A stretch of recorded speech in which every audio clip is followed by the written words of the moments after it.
ప్రేమగల దేవా, దయగల తండ్రి, మీ పవిత్ర పాదములకు హృదయపూర్వకంగా వందనాలు. నా ఎడల చూపించిన అనంతమైన ప్రేమకై వందనాలు చెల్లిస్తూ ఈ సమయాన్ని మీ హస్తాలకు అప్పగించుకుంటూ ప్రభువైన యేసుక్రీస్తు నామములో స్తుతించి ప్రార్థించి వేడుచున్నాము తండ్రి, ఆమెన్. డిసెంబర్ 15 ఎడారిలో సెలయేర్లు అనుదిన ధ్యానమాలిక. నీవు ఆయనను నమ్ముకొనుము. కీర్తనల గ్రంథం 37వ అధ్యాయం 5వ వచనం. నమ్మిక అనే మాట విశ్వాసానికి ఊపిరి లాంటిది.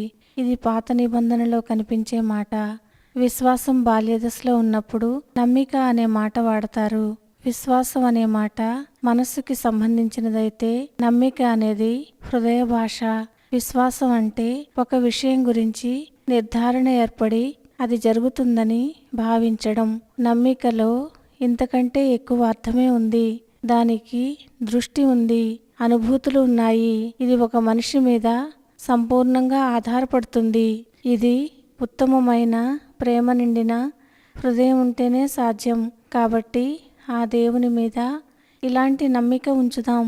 ఎన్ని ఆలస్యాలు అయినా, కష్టాలు వచ్చి పడినా, నిరాకరణలు ఎదురైనా, పరిస్థితులు ప్రతికూలమైన, మార్గం అర్థం కాకపోయినా, సంగతేమిటో తెలియకపోయినా మార్గం సుగమం అవుతుంది.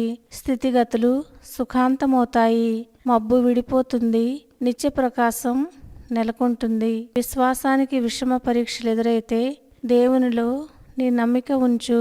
శత్రుభయాన్ని కట్టిపెట్టు.